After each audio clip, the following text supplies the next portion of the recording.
I recently sat down with an MRC resident to talk about what his life was like before he moved to the community.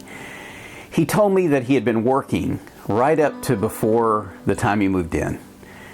And his response to whether he wanted to work or not was, heck no, I didn't want to get up every morning at 80 years old and go to work, but I really didn't know what else to do if I wanted to eat and pay the electric bill.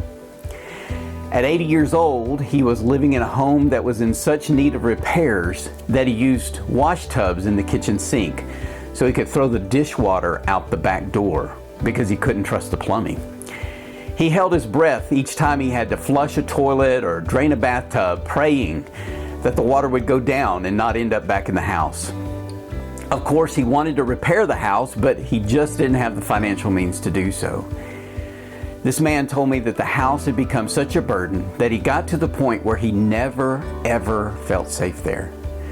When the MRC team heard this story, we felt called to see if we could help in some way. And with gifts from people like you, this man was able to move into one of our great communities. He now has a safe home, a secure future, and a huge burden lifted from his shoulders.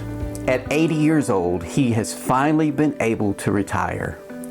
Just recently, he told me, I get up every morning and say a prayer of thanks and ask God to bless this place. I'm finally at home where I feel safe and secure.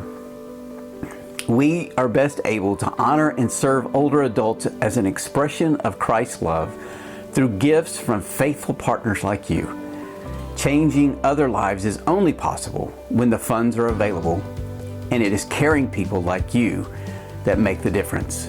Your gifts will write another great story like this one.